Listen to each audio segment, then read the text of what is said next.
Victory certain. And did you know that many of these activists who came from Bonteheuwel were targeted by the security police and were eventually killed? Young comrades like Ashley Kriel, no Anton Franch, no Colleen Williams. Did you know?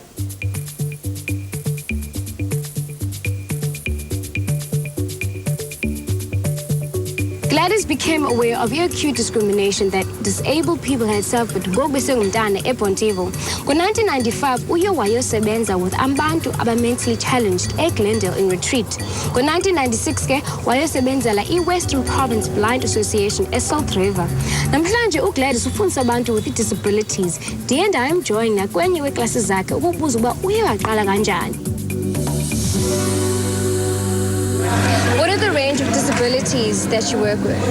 I work with all the disabilities. That is the blind, the deaf, cerebral palsy, wheelchair-bound, learning disabilities, and mentally challenged. Would you say that dance and music is a way of healing people? Music brings people together. Dance brings people together.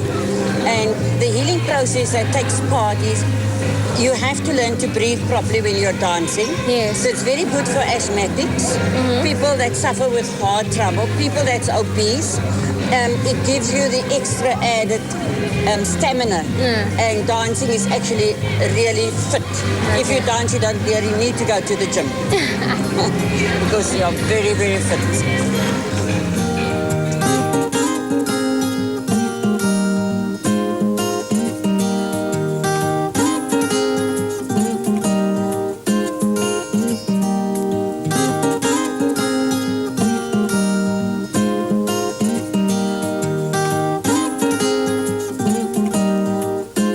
Lives a busy schedule and is incredibly driven. She still finds time to visit old friends like Rita Jacobs, who gives her a great deal of support in her work.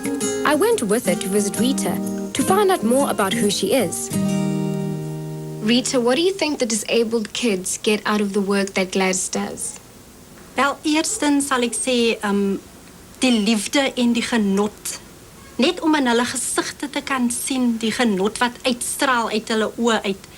Want hulle word nou op een vlak geplaas met die kinders wat nie gestremd is nie, né? En dan voel hulle ook hulle is deel van 'n groep.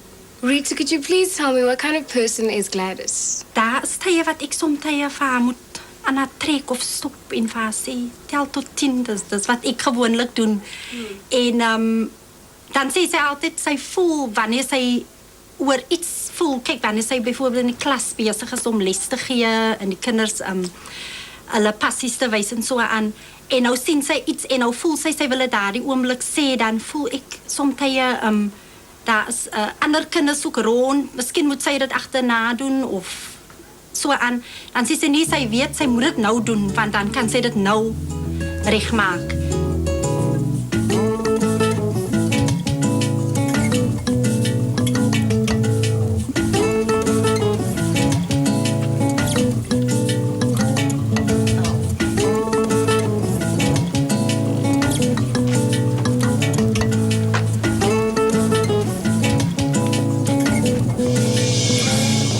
Gladys is guided by deeply spiritual convictions.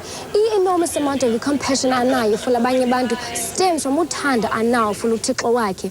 She believes that if it wasn't for uThixo empilweni yakhe, she would not be able to get to where she is today. Ke bendifortunate ukumjoyina for the service. Gladys, has religion always played a big role in your life? Yes, Nolly. Ever since I can remember, we've always been attending church. My mother is a very religious and God-fearing person. So since a very young age, I think since the day I was born, we've always attended church. Gladys, how do you manage to be so strong and filled with compassion? I am convinced it's because through the grace of God, and it's a gift from God. And without that gift, I don't think I'll be able to be so strong-willed and compassionate for my fellow men. I have a young boy. I call him my miracle child. He is from Hanover Park. He is wheelchair-bound, and he was born like that. And over the past 4 years that he has been with me, he has actually started to walk on crutches. And the last time he could walk 112 steps unaided. There are 3 things that will endure: faith, hope, and love. And the greatest of these is love.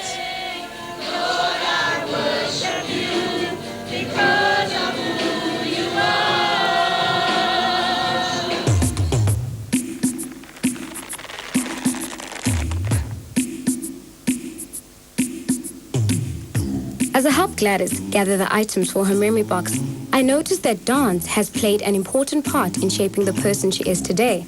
Her family and her work as a teacher also feature strongly in the memories she compiles.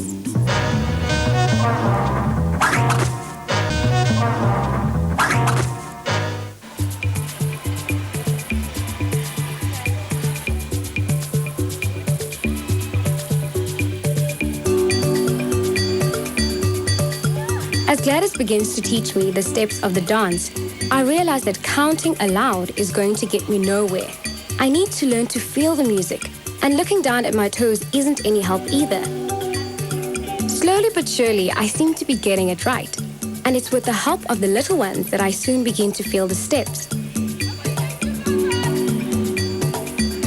Finally, I'm able to dance with wings on my feet.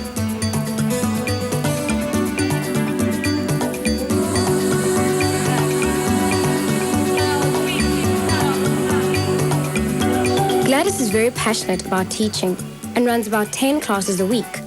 Many of the classes are about 5-hour sessions. Although she mainly works with the disabled, some of her classes are also with able-bodied people.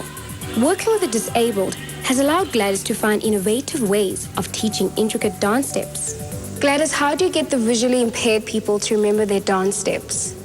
The visually impaired, they use all their senses. What we take for granted, they use. So I don't actually get them to remember it. They just remember the steps. It takes a bit longer, but we just have to repeat every week, and eventually they remember it. Would you say that they have a more acute sense of sound? The music that we choose for the dancing is because we want to have softness on the ear.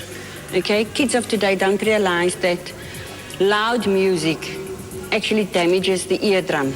So we do strict tempo music. Music are imported from overseas and then put onto DVDs, and we try to keep it quite vibrant and attractive.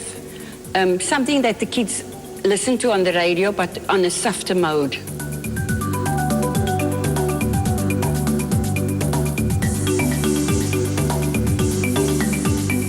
To relax and unwind after a tiring day, Gladys spends time with her boyfriend, Suresh. They share a close relationship, and he gives her a great deal of support in the work that she does. I went to visit to find out more. Suresh, what is it like being involved with such an active woman? Okay, knowing Gladys to be a very active person, it inspires me to actually help her wherever I can. It also keeps me much younger and active as well. Suresh, is she able to make time for your relationship? She will go out of her way to make time for me, to the point where even when I get home lunchtimes, I will always have lunch waiting for me. And if she's busy in the evenings, she will make sure I always have supper before she goes. And in the evenings after the dancing and weekends, she will always go out of her way to make time for me.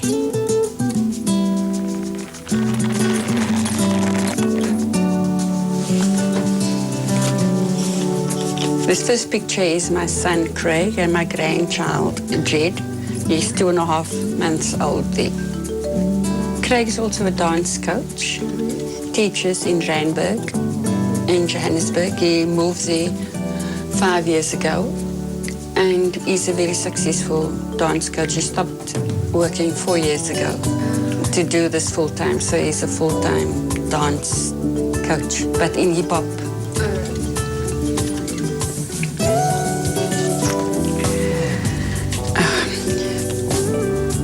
The next picture, this is my father's 60th birthday, and here's the whole family together. This is my brothers, my parents, and 4 girls. You know Ivy, eh? Yes. Ivy. You know, when I started teaching, it was very difficult because it was part-time. But this couple here, they made me so proud, because in 1998, they went to Paris to represent.